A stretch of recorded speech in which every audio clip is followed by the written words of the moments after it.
Welcome back to another episode of Inwarp Mag. I am Brooke, joined as always by my co-host Drew. Hey everybody, how's it going?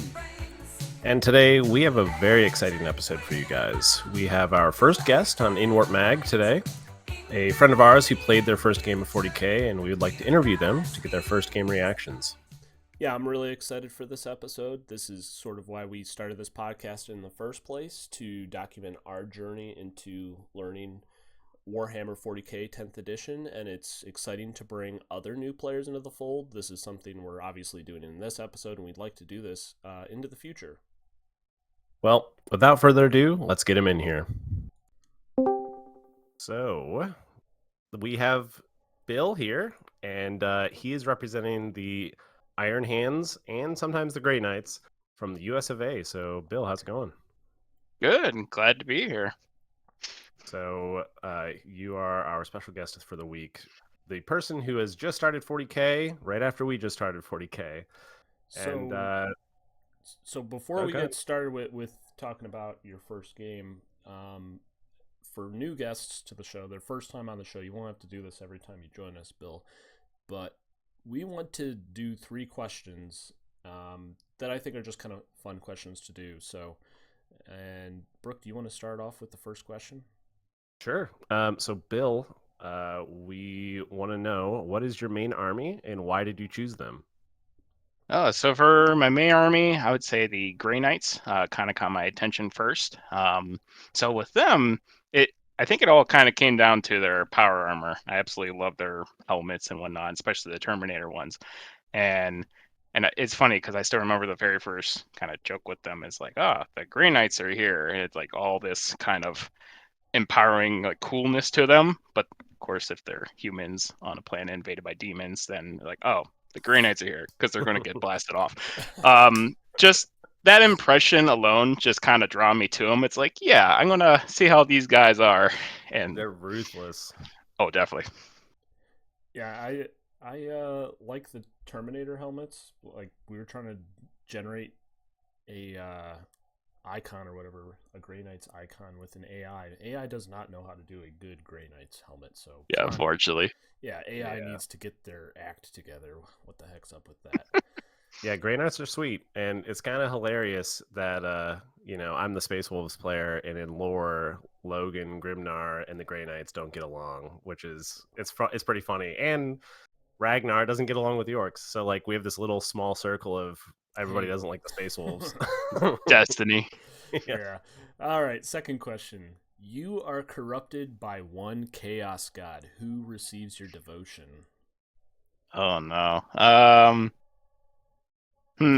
Almost pressure of all the chaos gods. If you thank you. Yeah. So you got Khorne, who he's like the god of anger and combat. Blood for the blood god, skulls for the skull throne. Then you have Slaanesh, who is the god of like excess and like that's the cringe. Like sex god basically. Yeah, cringe, like BDSM, stuff, but like is all about lust and excess effectively. And then you have Tzeentch, who's got a change. He's very chaotic in his schemes, and he's like the unknowable chaos god, very deceptive. He's the Thousand Suns guy basically. And then the last one would be Nurgle, and he's the god of pestilence and plague, god of death, or the chaos god of death, finality. It's not all these chaos gods have good and bad sides, and Nurgle's like finality, but it's also death and sickness and spreading the plague and that sort of thing. Well, there's the 5th one trying to become a chaos god, but I don't know anything about him or his name. Oh, I don't remember his name, but he's like he's basically, I don't remember his name. He's basically the chaos version of Admech. He's just trying to become like he's like mechanical evil stuff. There you go. Whatever. I mean, it's like steampunk evil chaos god. Yeah, spot open for him, I guess. Yeah, I guess I would have to go with Tzeentch.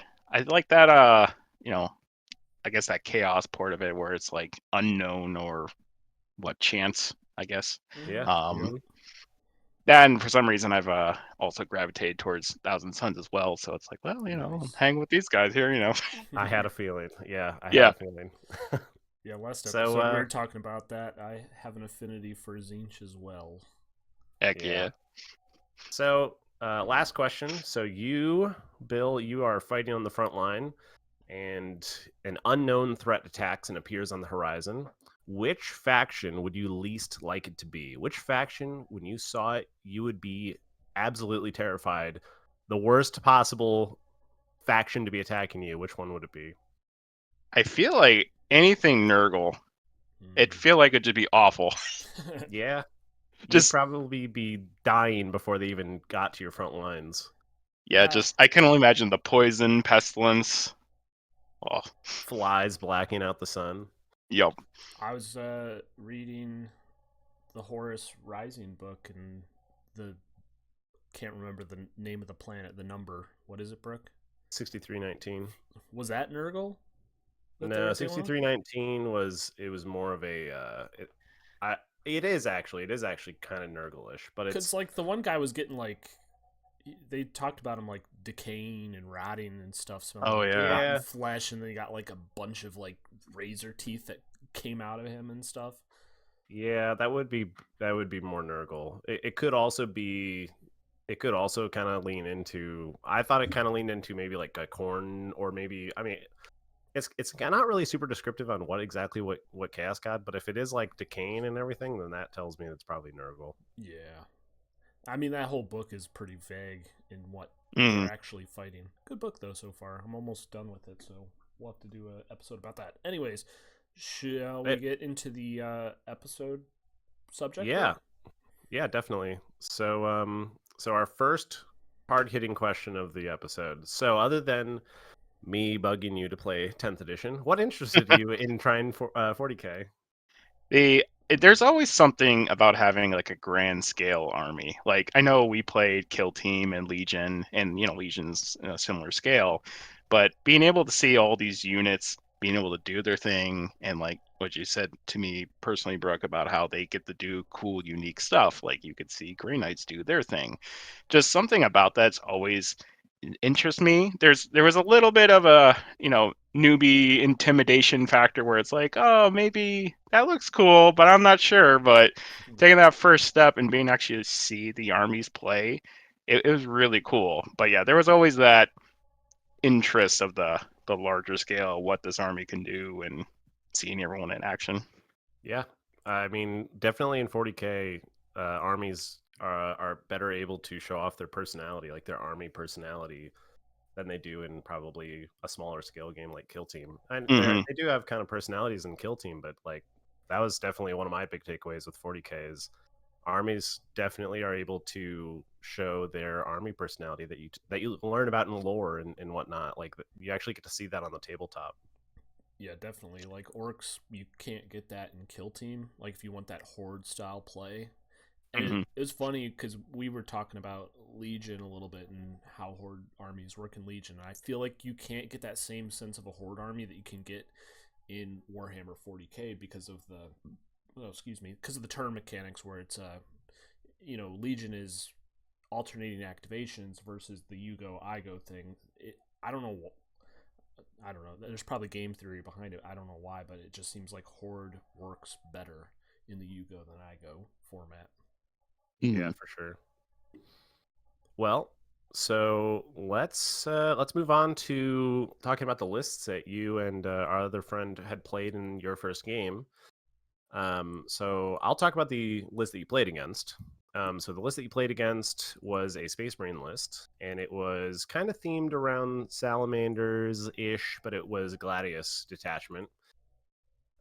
So it had a Captain and Terminator armor. It had a Tech Marine, 5 Intercessor squad, a 3-man Eradicator squad, 5 Infernus, 5-man Infernus man, 5-man Infernus squad. Holy crap! You can do it. I can do it. 5-man got Terminator squad with the assault cannon. Then it was the Ballistus Dread, the Brutalis Dread, and an Impulsor with the Infernus squad going into the Impulsor. So can you remind me what like the Gladius detachment is, Brooke? yeah, so the Gladius is basically the Index detachment, which was the one that you can choose your doctrine at the beginning of your command phase, or at your command phase you get to choose your doctrine, and it's basically you have the assault doctrine, which I think gives you advanced charge. You have your devastator doctrine, which I think gives you advanced shoot. Basically everything gets assault, and then you have I can't remember the third one, but the third one is that fallback? Yeah, is it tactical? I think it's tactical. I can't remember. Yeah, but... maybe. So I think it's tactical doctrine, and it lets you fall back and shoot, or fall back and charge. So that's like the Ultramarines detachment, basically. Yeah, it's basically the detachment where you want to be flexible, and that's super Ultramarines. But I wanted him to run that because I figured if I gave him something flexible, he'd find some use out of the detachment rule, as opposed to giving him a rule that would like corner him into a certain play style. So I thought that would be fun for a first game. All right, Bill, do you want to run us through your list? Sure thing. Yeah, so I end up taking the Grey Knights. And for my list, I took a Brother Captain. And then for my battle line, I took a squad of Terminators, and then 2 strike squads, a Paladin squad in the infantry, and the Nemesis Dreadnought for the vehicle. And I will say, seeing all of my opponent bring the list for the Space Marines, there were so many cool things in there. And then I'm like, here's my 5. Yeah. Elites are cool, but it's like, I got so little toys to play with. Your Nemesis Dread, though, was kind of sick in the game.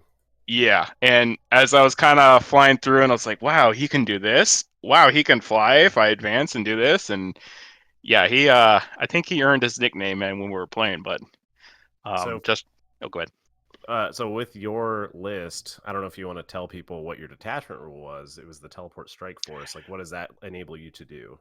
Oh, that's right. So for my detachment, let's see, I'm pulling up here. So for the teleport strike force, if I recall, that's the one where, was it at the end of your opponent's turn? You could, depending on the that was the it. size of the game. Yeah, go ahead. Yeah, at the end of their turn, what I'm able to do is pick up a certain amount of Grey Knight units and put it into my reserves. So that way, on my movements, reinforcements phase, I can bring them back out, deep strike them in. And so we were playing at 1,000 points, so I got to do 2 units that I'd be able to pull back in. As long as they're not in engagement, they can go back into reserves for me. And I think that rule doesn't that rule say like anything with deep strike, and it's like, well, your entire army is deep strike. Yes, so it's like as long as this unit has deep strike, it can do that. Yeah, that's so such a crazy detachment rule. It sounds so a lot of fun. Mm-hmm. And then there's a flip side to it, where if a unit does not do this teleport strike, what they can do, and unfortunately I don't have the name in front of me, but what I'm able to do is people are able to advance and just auto succeed with a 6. Oh yeah, teleport shunt or something like that, right? That's it. Yep, you're right. So my Nemesis Dreadnought, he got to move 8 already, and then on top of that, automatically get another 6. So he's booking it 14 inches, and then he's got a perk that lets him be able to shoot and charge that same turn. And does teleport shunt also give fly? That's as well. Yes. Wow, you're right. Crazy. It's so crazy. Yes. Yeah, his Nemesis Dread was basically parkouring across the battlefield. It was crazy. I put. Oh, go ahead. I was gonna say you have to like try to space your. If I was playing against you, I'd have to try to space you out so you can't deep strike into my back lines. But then you could just fly over my screening units. It's crazy. Mm-hmm.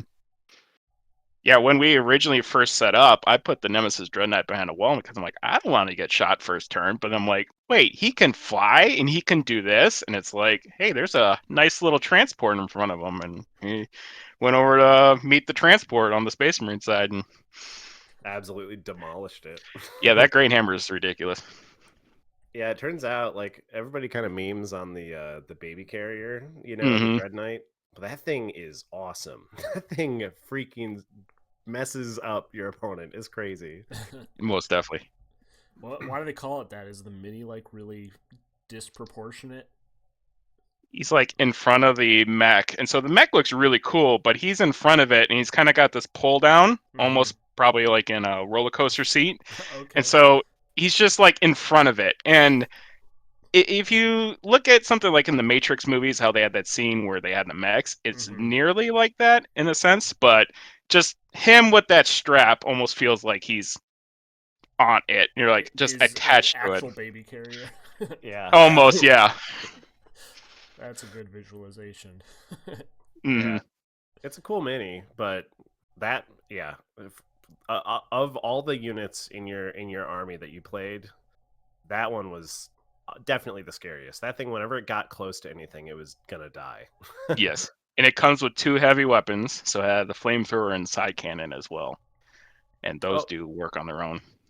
so this is great to move on to our next topic. So this is about your first game experience. So what were your expectations going into the game, and how did your first game compare to those expectations?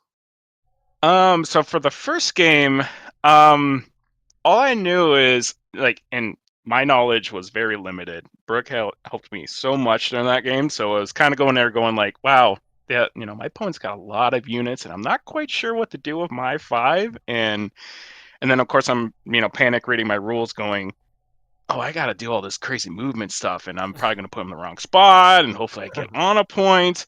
And so my very first one was kind of just like to survive, and then maybe even try to do like, okay, what sounds crazy, and we'll try it the first time, and if this terrible, well, it's just a training game, we'll just see how it goes. And then as the game played on, it's just like, whoa, so this unit can do this, and oh, that's what Deep Strike does. And then I was just sitting there thinking, going like, let's do something that no other game I've been able to do, like the teleport, strike, and deep strike in my opponent's backline. And I'm like, that tech marine looks pretty important, right? I don't even know what the tech marine does yet, all right? So I'm like, well, he doesn't want to get shot, so maybe I'll try to take care of the tech marine. And then I find out later the tech marine just boosts any vehicle nearby. It's like, well, okay, that was a pretty good pick when I just randomly picked it last time, but Yeah. just being Yeah. able to blink around and get where I need to go, it's just, I've never done that in another game, so it's wild being able to do it in this one. Yeah. It's it's definitely different because it feels like, we played a lot of Star Wars Legion together, and it feels like that game is it's dictated on spacing, and it's not like Hmm. you can just teleport to your opponent and then do stuff to them. But like 40K is completely different. It's Yes. you can, like, especially with Grey Knights, your whole army is about, I'm just gonna start blinking around the board, and I'm gonna mess with whatever you have exposed. Like, you better have screened me out properly, or I'm going Hmm. to come in here and mess you up. And Yeah, that is like completely unique. definitely. Yeah, like for in a traditional army, the way my opponent had set up was everything's all in front. The things that, could die, cheaply, which is like, yeah, they're in the front, that's fine. Tech Marine all the way in the back, he would have been perfectly fine.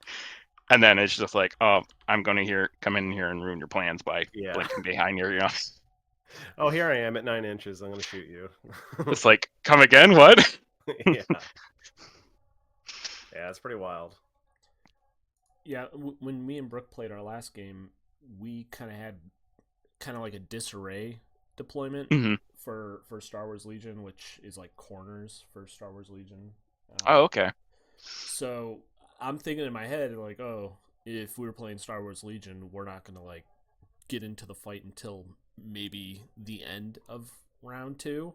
But we were just like in the thick of it immediately in round 1. That's something I really love about the game so far. Is it's like so much more aggressive. You get into it a lot faster. Oh, Yeah, yeah. because of how quickly you score objectives, you have to be aggressive, or else you're going to get behind on like secondaries and the primary. Like, you have to get on the objective in the first turn, because you score on your second turn. At the beginning of your second turn, you start scoring. So like, you have to get out there in your first turn. You can't just be passive and sit in your back line. Yeah, I definitely noticed that as well. It's like, here's your secondaries. You got to take care of these now, or your opponent's going to get these random ones. And we didn't play the fixed ones, but so it felt like, yeah, you had to get down there, take care of what you need to do, make sure you score where you can, and yeah, way faster than at least what I would play with Legion. Definitely. All right, so moving on to your first game. So do you feel like there were any memorable moments or turning points in the first game? And then along with that, did you have any favorite units or strategies that you used with the Grey Knights during your first game? Yeah, so for the first game, I remember being able to position my guys to where either like a secondary, I need to get in the right spot, or being able to just play with the primaries. There was times where it's like, oh, I'm going to be behind in primaries, but then I was able to deep strike in there and be like, okay, I take this primary, so now I'm up again. It was almost like, in a way, harassing the other army to be able to take the objectives I need, and to be like, okay, so maybe I'm not winning this spot here, but I can work over here. And there was a time where my Nemesis Dreadnought started getting down the board, and I was like, well, he's really close to the Brutalis over here. And it's like, if I can shoot him and charge into him, he might be dead. And unfortunately for me, I rolled the charge, did not make it. And I'm like, oh, I'm standing right in front of this Brutalis. I think you even tried to re-roll it too. Yep, and I failed that too. I was like, it's just the destiny. I'm not meant to charge this one. And Brutalis charges into me the next turn. I'm like, yep, here we go. And I think I lived with 1 health, if I remember right. Just like how the rolls went, I'm like, oh, dang, I lived. Okay, Yeah. I'm going to use my Great Hammer now. And to like put emphasis on the Dread Knight and how good it was, you were hung out in the line of sight of the Ballistas to shoot you with the Tech Marine buffing you, or with Tech Marine buffing the Ballistas, and the Brutalis was able to shoot and charge you with its twin. It was twin Meltas, and That's true. And then it would charge you, and you lived on 1 wound. It was crazy. Yeah, and then I got the swing of my Great Hammer, and I knocked it out. Yeah, it was like I think you did. I think you did in shooting. You did it like several wounds, and then the hammer just absolutely annihilated the Brutalis. Yeah, so far that hammer in our little demo game and then an actual full game, it was able to knock out a unit I needed. One was a transport, and one was the Brutalis. That thing, this is wild. I guess another moment I was thinking of was my main unit, a paladin, and my captain was in the back line trying to take the home objective, and then a squad of Terminators, ran up to me, and I was like, oh, they're gone. And of course, my opponent pulled out the assassinate card, and it's like, oh, they're going to score here in a little bit.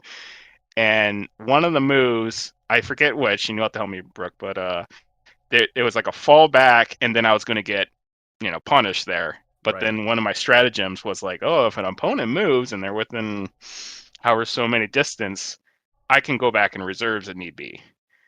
And so as soon as they fell back, I'm like, all right, you guys got to get your butt out of there. Yeah, I think our other friend, he used the tactical doctrine there because he was going to fall back, be able to shoot him, and then charge back in, and then punish him, basically. Oh, definitely.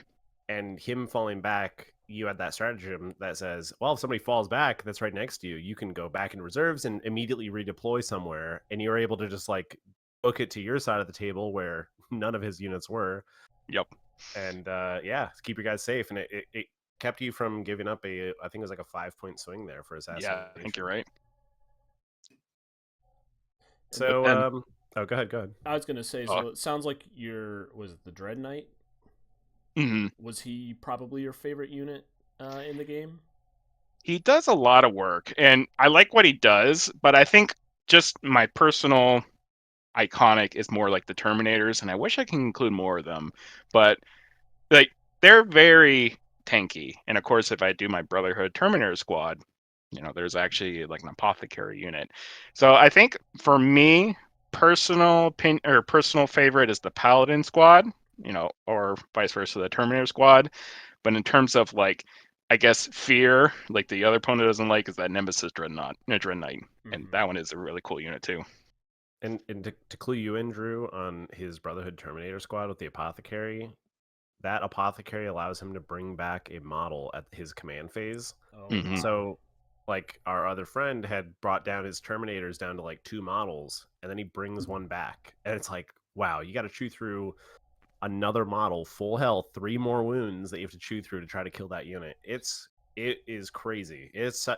They are so hard to kill. They don't hit as well as Paladins, but they're really, really survivable. And the crazy part is the Terminators that I want to include, the cheapest one, the Brother Terminator squad at 210 at this moment. The Nemesis Dread Knight is 205. Right. And it's like, oh, okay. I feel like the Dread Knight should be higher and my Terminators be cheaper, but they're all elite, so Yeah. it's fine. I'll just cope with not being able to take more Terminators. maybe once we move up from incursion lists, you'll feel much better. You'll be like, all right, I got like double the amount of guys now. This is awesome. That's true. Yeah, and then you'll have like double, triple the guy. I'm like, oh, hey, they don't call it green tide for no reason. that's true. So all right, yeah, let's move on to the next section, Brooke. yeah, so we're going to talk about the learning curve of 40K. So with the rules and mechanics that you were learning on your first demo games, then the first full game, what aspects of the rules were the most challenging to learn, and were there any specific mechanics that you found particularly interesting or difficult? So I guess the first question being, what was some of the aspects of the rules that were the most challenging? So I think because like as I break down the rules, they're not too bad by themselves, and even coming from like Legion and other games, it's like, okay, that makes sense why they do this move, or hey, we have these turns where it's like here's command and then there's the movement and shoot, like that all makes sense. It's kind of more like the interactions and how your army can break them. And when I was kind of first learning it, and I was kind of, it almost felt like I was drinking from a fire hose, because there's times where it's like Space Marines look cool and Astra Militarum are cool, and it's like, well, I don't know what I want. I mean, I've collected enough Green Knights where I could play them, but there's always that, I don't know, let's see what else is out there. And I think I started like 4 different times looking at YouTube videos going like, okay, they're going through this, this, and this, and then I just, after a while, I was like, okay, I feel overloaded, I'm gonna take a break. And then when we finally was like, hey, we're gonna sit down and play a game, it was nice where it's like, okay, you'll just do Grey Knights. It's like, wow, that really funneled it down to where it's like, okay, here are the phases. Those are not too bad. And the more difficult rules are definitely what made the Grey Knights special, where it's like, oh, it's all this timing when to pick up units, and do I even want to pick them up to deep strike them? And I've always had a difficulty with movement in some of these games. I always seem to pick the one army that does movement, and then I never really do well with them. So it's kind of my curse, but those are probably the more difficult ones. It's like timing, where I need to be, where to position, things like that. Make it a little difficult until I see it actually on the table, where it's like, oh, that's why you want to do that. Oh, you want to charge because of this, things like that. Yeah, that makes sense. I think positioning in any wargaming game is one of the most challenging aspects. I mean, we had that when we played Kill Team. Mm-hmm. When you position your guy incorrectly, that could mean that your guy just dies. Yes. Or in 40K, if you position your unit incorrectly, that means it's not able to do anything on the next turn, or you can't score the objective you wanted to, and or you get charged. yes, or you get charged. You don't space properly. Yep. It can be pretty devastating. So the second part of this is just, were there any specific mechanics that you found particularly interesting or difficult compared to other games that you've played? Yeah, I guess it's kind of what I said before, where it's like that movement that gave me that difficulty, kind of like wrap my head around it. That was like the most unique that I've had from all the games. Not that I've played a bunch of them, but the few I have, where it's like, oh, being able to pull someone out just when I need it, so they can get out of danger, or it's like, hey, you did good over here. Now my secondary tells you have to go all the way to the other quadrant of the board. Just being able to do that was very unique and very cool. Just being able to be like, hey, I got this flexibility. This is pretty sick. I think that being that teleport, that was a teleport strike, I think was the most tricky part for me.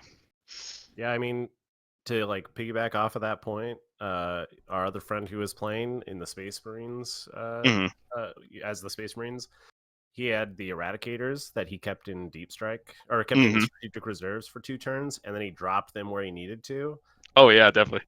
And that's something that we would never get to do in like Legion. Like we would never be able to do something like that, or Kill Team. Like half the game that this unit is off the board comes in as a reinforcements, we're in the place that they need to, and then influences the game from there on. Like that's something completely different that we are not used to. Definitely. Yeah, where he had them, they were perfect there. Because my strike squad at the time, they couldn't deal with that. They had a truck running into them, so they were busy with the transport truck. And the Eradicators just kept shooting me in the back, and it's like, yep, I can't deal with them. They're too entrenched. Yeah. Yeah, the movement mechanics in 40K, being able to deep strike and all that is a cool, unique thing to 40K that, you know, I enjoy it a lot, but is definitely different than anything we're used to. Mm-hmm. It makes the game like very thematic, though. I think that's what I really enjoy about the movement. It doesn't feel, I mean, it feels like you're in the 40K universe. Definitely. Yeah. So, Drew, do you want to introduce our next topic here? Yeah, so the next thing we really wanted to talk about were some of the strategy and tactics. I know you're just playing your first few games, so it might be difficult for you to have too much commentary on it, but we'll do the first one. We'll do the first question, and then we'll give you the rest so you're not drinking from a fire hose. Sure, yeah. So what are your initial thoughts on your army's strengths and weaknesses? For strengths, being able to get anywhere I need to go and being able to, deep strike from just 9 inches away and be like, okay, I might be able to make a charge, I might not be able to. And their melee, a lot of the units melee is good. Like, Yes. I don't know compared to other teams, but it feels like anytime they got into melee with an infantry or maybe even some vehicles, it just like they would hurt a lot.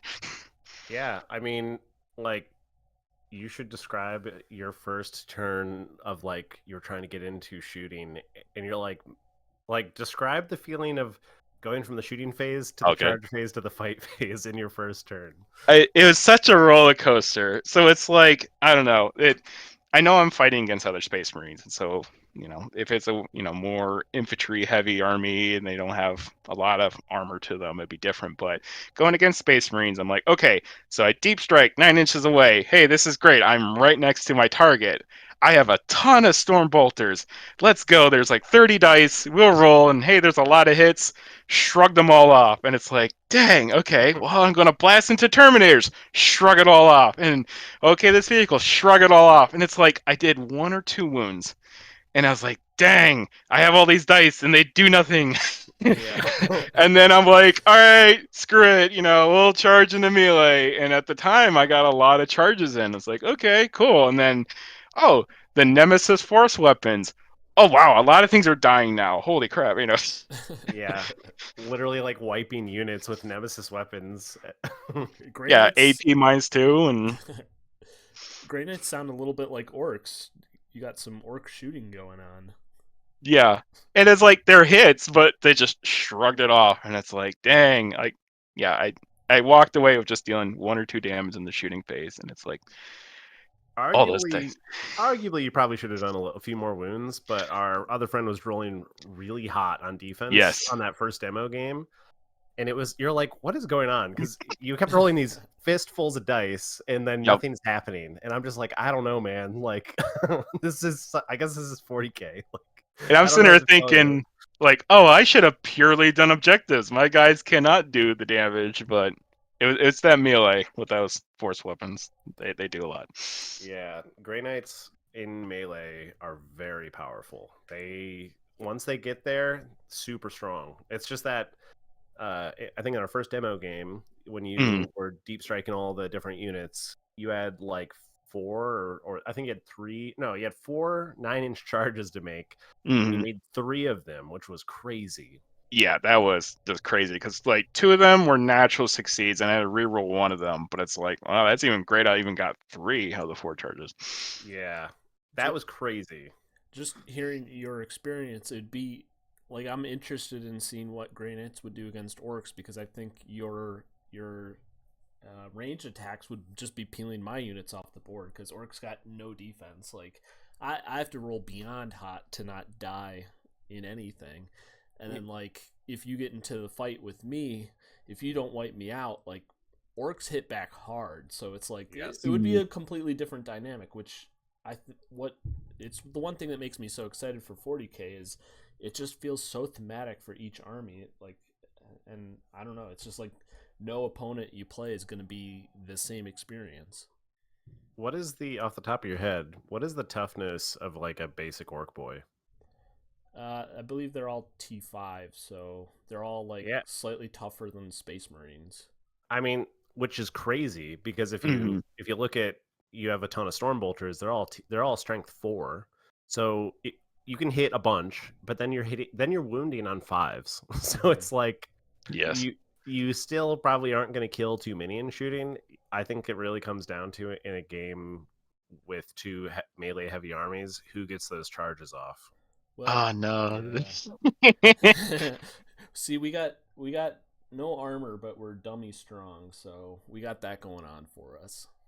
Yeah, you can basically like assume that any wound roll that goes through on orcs is probably going to be an actual damage that goes through because Mm. they Okay. save with like 5s basically. Mhm. Yeah. But their So toughness is a big deal when you have bolter weapons that are strength 4. yeah. So is like toughness meant to represent? It sounds like not armor. It's the save that represents the armor. Uh, hmm. I was just curious. I think it's both Okay. actually, but I think for saves it more is representing the armor on the physical model. So like Right. orcs are mostly wearing like t-shirts and leather jackets and stuff like that. So they all have 5-up saves, but then like we have mega knobs who are like fully kitted out in armor, or there's just Hmm. like mega armor in general, and it's all 2-up saves. So armor I think represents your save, but then like the actual like physical body of the unit is represented by the toughness. Right. Okay. I would agree with That's that. really cool. That's my head canon for it at least. Yeah. Makes It makes sense to sense to me. us. Yeah. Yeah. All right. So let's move on to the second part of strategy and tactics. So um, we want to talk about some of the battlefield tactics. So what strategies do you feel like you employed in your first game? This could be like movement strategies that you've been talking about with your detachment, or it could be like if there's Mhm. any specific stratagems you use that you feel like worked pretty well. And so I guess with that, what do you feel worked well, and what didn't work well that you're like, I'll leave that one at home next time? Yeah. The I think the movement just kind of naturally gets me into a place that I need to be in. And I remember hearing a tip from Brooke about how secondaries are very big with Grey Knights. And so I kind of kept that in mind anytime I got a secondary of like, well, I need to get in this position. There's some times where I'll have to get like a center objective. And then, of course, my opponent's like, hey, go to my objective where my eradicators are. And it's like, well, I'm not going to be able to get that one. But Mhm. um, but a lot of the stratagems I still need to learn because like I think I've only did like maybe 2 or 3 Yeah. potentially throughout the whole game, and so that was kind of that's something I need to be able to like kind of look through and be like, okay, this is there. Maybe I don't know exactly every single restriction, but at least know it's out there for next game, and then maybe try to employ some of these.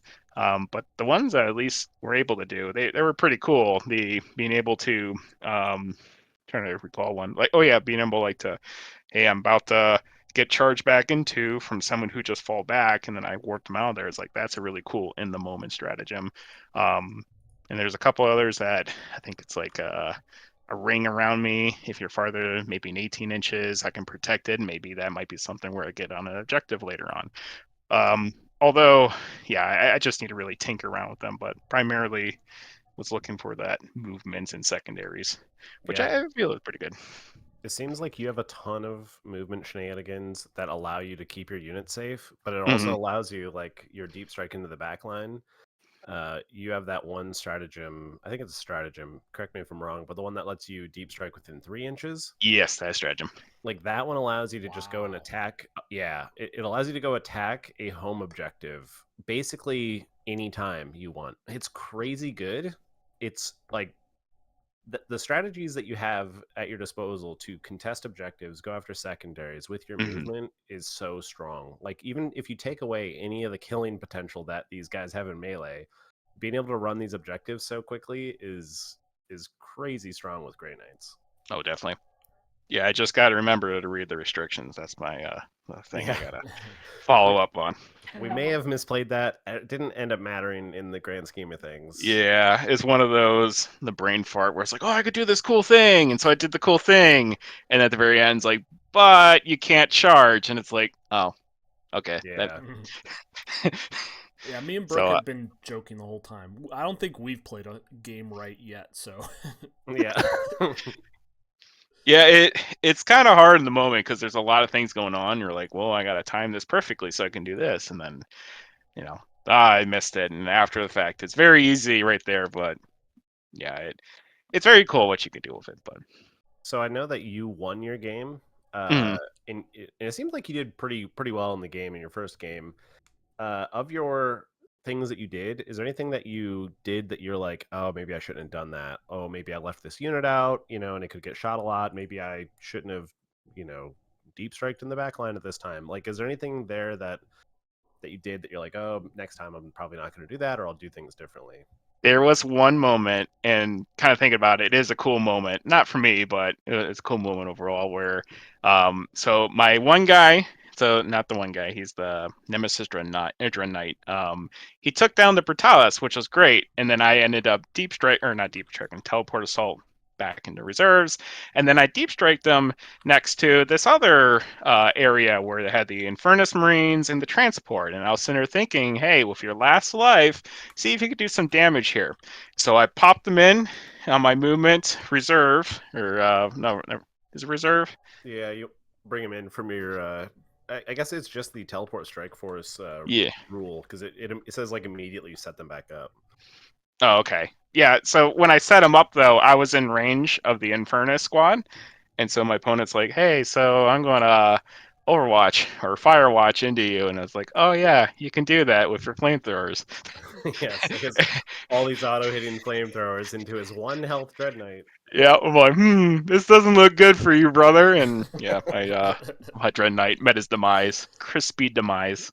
Yeah, yeah, that's So maybe a little farther out next time so I don't get a melee shot. But yeah, like understanding Overwatch potentials, especially when it comes to flamethrowers, and then it's also like I feel like with Grey Knights, there's a balance of using the teleport shunt the teleport strike force just detachment rule to get where you need to and be aggressive, but then there's also a point where you just need to maybe save your units and put them in your back line, have them run other objectives, in a safe manner, maybe hold your home objectives, stuff like that.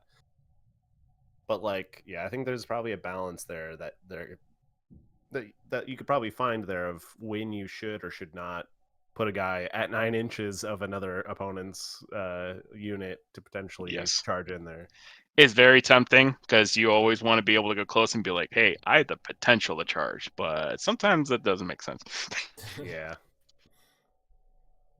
Well, Um, should we move into the next section, Brooke? You want to get us going into that one? yeah. So you are a new player. We are also new players. Um, but as a new player, and you played your first game, Mhm. and you've learned from that experience, hopefully, what tips or advice do you have to other new players that are looking to start Warhammer 40K 10th edition? So I will say, the biggest tip I can give is not take everything in the game and all the factions and all that and be like, oh, here's all my options. Probably focus on the one faction you're more realistically going to play, or maybe like, hey, I already got these models, maybe from because I play kill team, so I have these units and I really like them, and then I want to get an army with that, or just something like, hey, this team army resonates with me a lot. Focus on that one. Don't be like me and go, hey, here's all these cool armies, what do they all do? Because that just creates too much, and I know it's very exciting, and it's like, well, they could do this and that, and I'm very much a like I just buy stuff because they're cool looking, Yeah. but being able to focus down to one army and just kind of go through the rules, and then there's a lot of good videos out there that just like, hey, we're going to take a very small army and just walk through the rules. Those helped a lot. And just being able to go, that's why they do these multiple roles, and that's why you're able to do this. And they point out, like, I spend a command point for this, and that helped a lot. So there's a lot of stuff, a lot of cool stuff, but if you can limit it down for the first couple games, I think you're going to be way more set than I was. Yeah, I would 100% agree with that. Trying to narrow the scope of the rules that you have to learn up front, like it can be super overwhelming if you're trying to if you're trying to learn everything, it's super overwhelming. Like when we went into our first game, me and Drew went into our first game, and I was trying to learn what I could do, similarly to how you were trying to learn what you could do. Like I had no time to even think about what orcs could do. So I was relying on my partner playing at the table with me to know what his army could do. And then I would figure out what my army could do. And from there we would play this collective game, obviously. And it's like, after you play that first game and you've had those learning experiences, maybe you can branch out and maybe learn what your opponents can do. But narrowing the scope is super important because it makes it a digestible set of rules that you can actually learn. Most definitely. And I like, we talked about this in the past, but I like that the keywords are universal now. So like when you're talking about your Grey Knights, Bill, and I'm hearing some of the stuff they can do, I'm like, that's amazing. Like I wish I could do that stuff too, but like it's not themed for orcs. So that's cool. Like I didn't know anything about Grey Knights when you were gonna go play them, when Brooke told me you were gonna play them, and I was looking up the rules for them. Like that's amazing. The Grey Knights detachment is so good. It's gonna be awesome to play. Yeah, and I can't wait to see like other armors and be like, well, they get this for free, or they could do that, and that's kind of my problem. Is I look at too many cool things, and then I want to play them all, and then I get locked because I don't know what to do. So yeah. And we introduced you as the Iron Hands and Grey Knights player because you have thoughts of going into Space Marines as well, and you like Iron Hands obviously from the lore perspective. And it'll be interesting that if you have both, because I know that we were kind of talking about this a little bit, but like in list building Grey Knights, it feels like you have a little bit of like a little less options than you would prefer. But if you went in the Space Marine route, like I did, so many options. You have a billion options. You have like 3 armies worth of options. You have so many options that you're drowning in options, and so like maybe having that second army that you can be like, okay, like I am over teleporting around and being able to do everything I want to do. I don't know how you'll be over that, but you're like, I want to go with. I think we were talking about this a little bit. Like, I want to go with the Stormlands Task Force, which is the one that everybody goes really fast, like Iron Hands, or not Iron Hands, like White Scars. Sorry. White Scars, yeah. Like White Scars. Like I want to go really fast and have a bunch of bikes and stuff. And if you have Space Marines, no matter how you paint them, you can run that, which is cool. It's cool that, and this is why Space Marines are the beginner faction, is you have a billion options. If you want to be a melee army, you can be like me. If you want to be a shooting army, you can, play a shooting army, even though you painted your guys as the melee army, so it's cool. Yeah, they have a lot. And that's the other thing too, because like I was thinking, I have a lot of Space Marine models that I kind of just build for fun. They really didn't have a purpose besides they look cool. And I was kind of just like, what if I put them all on a list?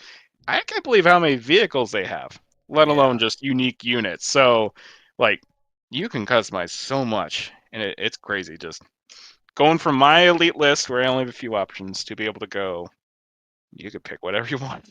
Yeah. Yeah, going from Grey Knights to Space Marines, you're like, I'm running a Horde army now. Yeah. Yeah, basically. Yeah, pretty much. It's like they save a little worse, but I have so many. Yeah. Instead of like 5 units and 8,000 points, now you have 8, and you're like, oh my god, I have so many things to do. It's like, what do you mean they don't save on 2s anymore? Oh no. Oh yeah, that was a huge thing in the games that you played. That 2-up save, and then you have like invulns on top of that. Yep. Like, man, they are hard to peel off the board. Grey Knights are difficult to actually get kills on, like consistent kills on. They're tough. Yeah, I think with the game, the first game, I think I lost 3 units, and that was the span of the whole game. And I still had 2 on the board, but it was kind of hard to delete them.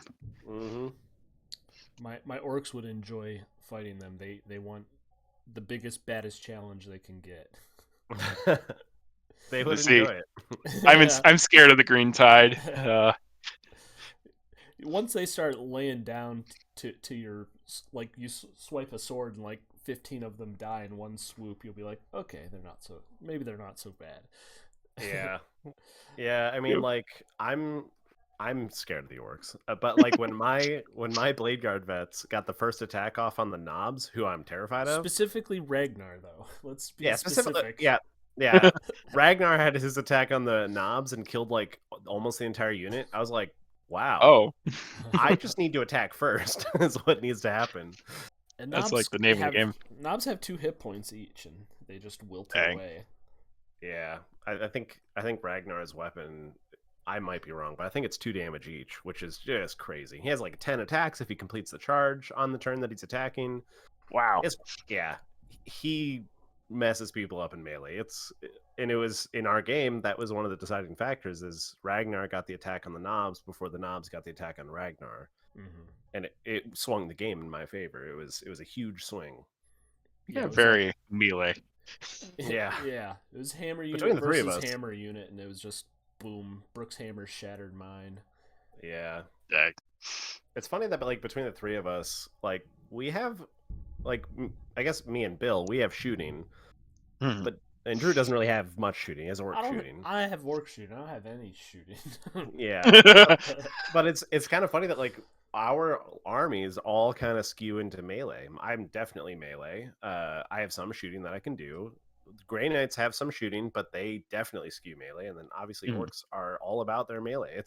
Like all of our games will be bloodbaths if we continue playing this. You know, it's just gonna be a monster. Recharge first. Yeah.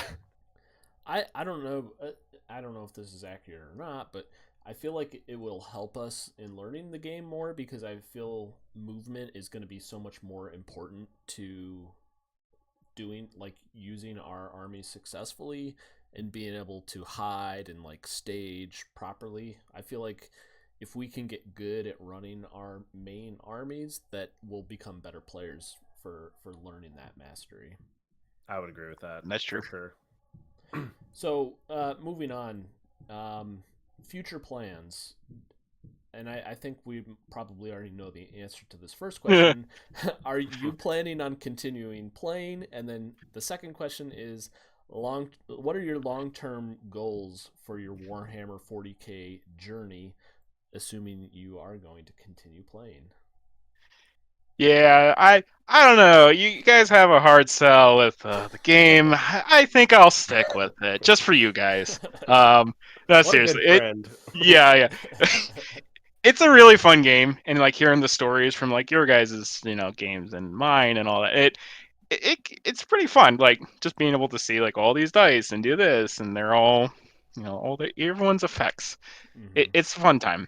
And I'm hoping it stays that way for like any games that come up. Hopefully nothing like too, swingy or, one army's just outright doing better than the other. And it sounds like, for the most part, percentages are really close. And of course, what we have locally really matters more than, say tournaments. Because I mean, unless you guys are planning on going to them, at least I do it more casually. But yeah, go ahead. Before you go on to your long-term goals for 40K, I just wanted to I just wanted to, I guess, ask a question about like I might have just lost my train of thought on what I was going to ask. Actually, Too much. I'm sorry. Beer. Oh, good. Well, all right. Well, if I think about it, I'll come back in as you're talking about your long-term goals. Definitely. I think for my long-term goals, I like to practice more with the Grey Knights and have them do their specialty rules and kind of learn more about them, the more edge cases, I guess, of them. But it would be cool because I do this with Kill Team now. I love having multiple armies, being able to like have this flavor, that flavor. And I know probably Iron Hands is close. I mean, I don't think I have a legit Iron Hands, but I'll probably like, hey, here's some Space Marines that count up to 1,000 points. Maybe it might work. But then maybe even like, because I got like half of Astra Militarium, and I built a Dorn the other day because I got it on a sale. I love that model. Like, I can't tell you how much. What's that? It is a sweet model. It is really cool. Yeah, I think that moment I'm just like, well, I might actually make a guard list now. Yeah. So I did remember what I was going to ask you. Okay. So when you played your first game, how did you feel about 40K compared to like Star Wars Legion, Kill Team? Did you feel the alternating activations of like Kill Team, Star Wars Legion? Like how did you feel that was like how did you feel that difference between alternating activations compared to I Go You Go?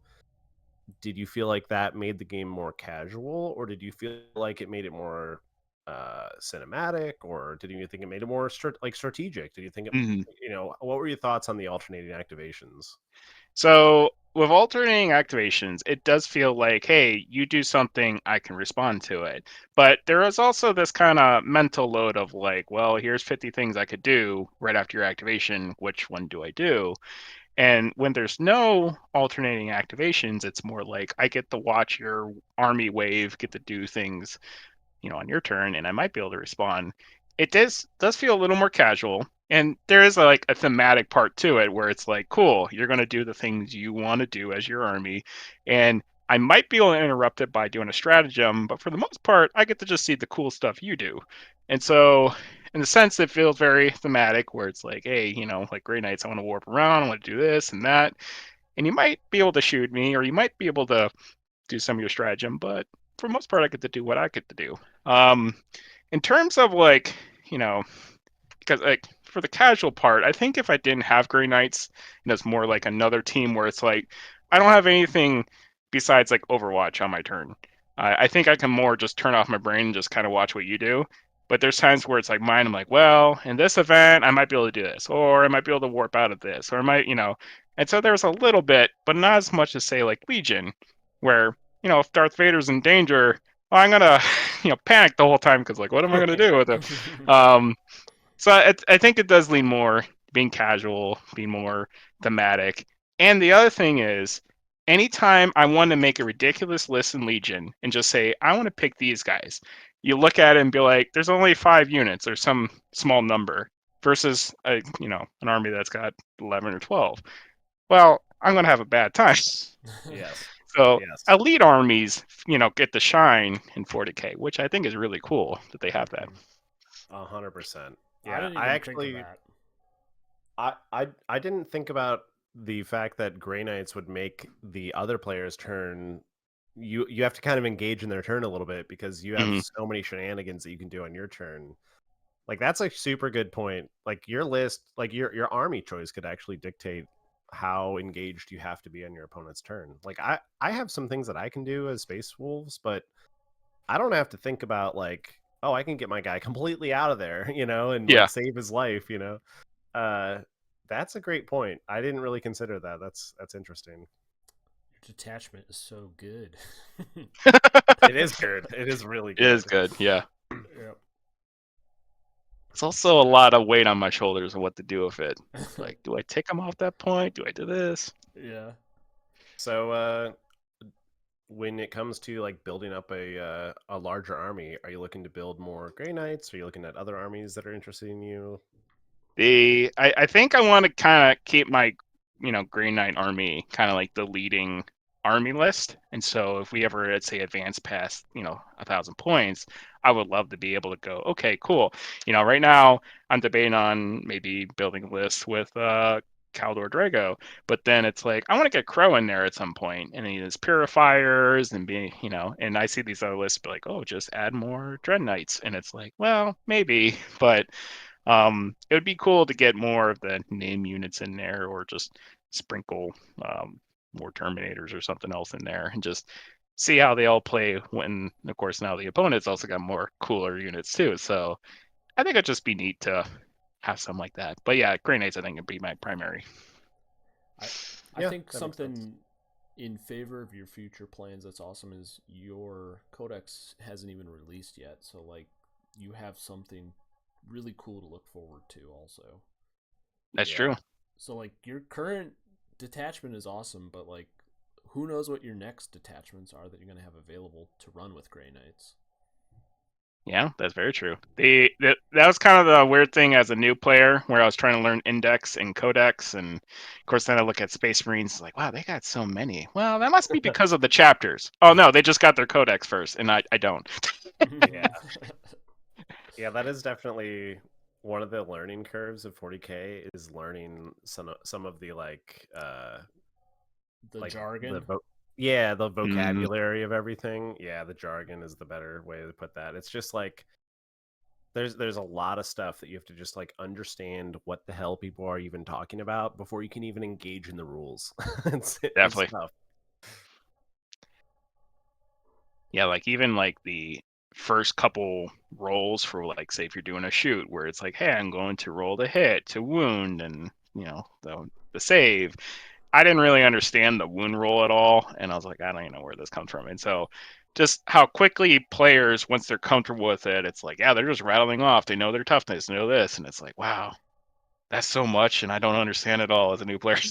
Yeah. Well, I'm wounded on fours, rolls a fistful of dice. You're like, what the hell was that all about? I don't even know how they decided that.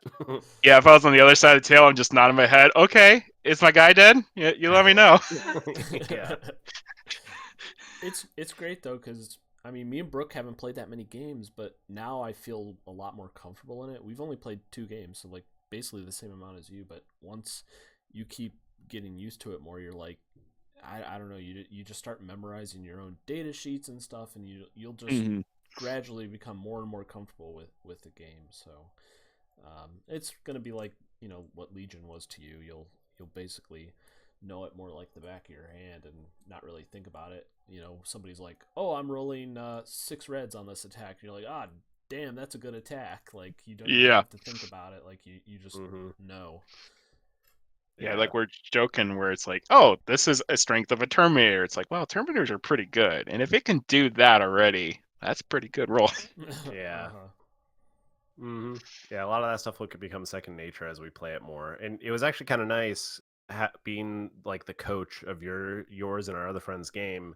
Mhm. It was like I got to play 2 more games without actually playing in them because I was like helping with like rules and helping with like strategy, as you guys were completely new to the game.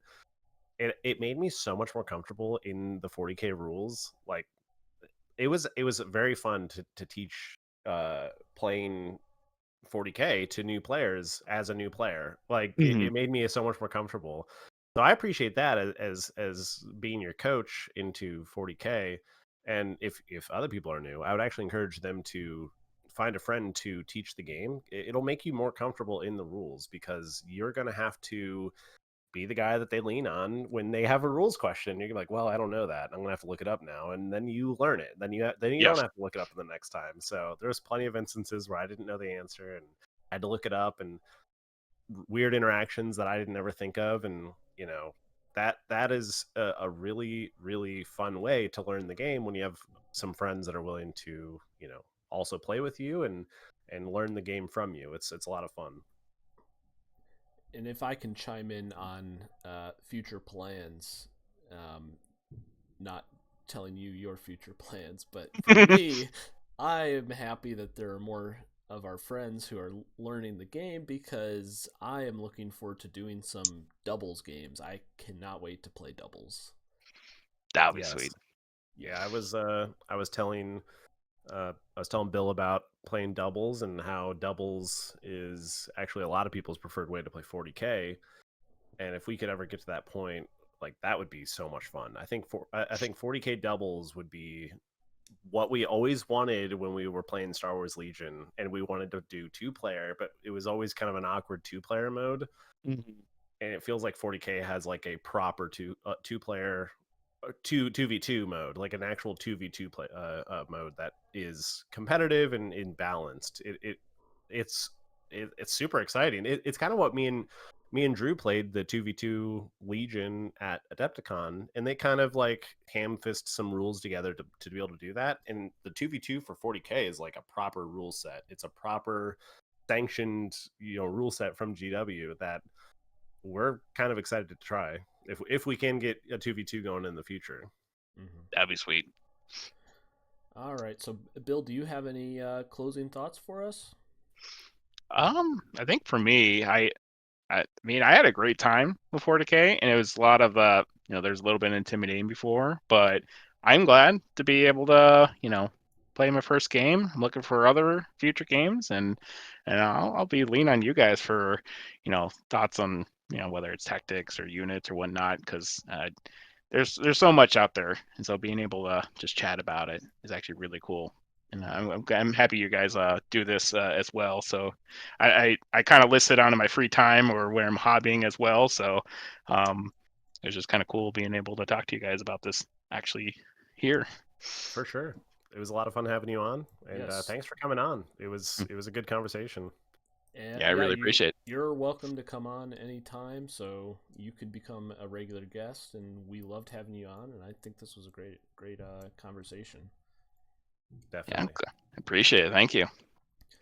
All right, so we hope everybody in our audience, we hope you guys enjoyed our conversation talking about Bill's first game. I had a great time talking. I know Brooke had a great time. Hit that subscribe button if you haven't already. If you're listening all the way to this point, why haven't you subscribed? Just subscribe already. Smash that like button, all that YouTube jargon, and hit the notification bell. All right. Leave a comment and interact with us, and go back through all of our backlog and say first on every video, and we'll be sure to like that comment. Yeah, you'll probably be the first too, because we're still waiting for comments. So yeah. Bill, you can do it. Yeah, the opportunity's there. The opportunity is there, yeah. All right. Well, this was an awesome episode. We enjoyed doing this. We hope to introduce more people to the game, and I'd love to hear other new players' thoughts too. So, thanks for joining us, and we hope you all join us next time. Sounds good. See you later, guys. All right, thank you.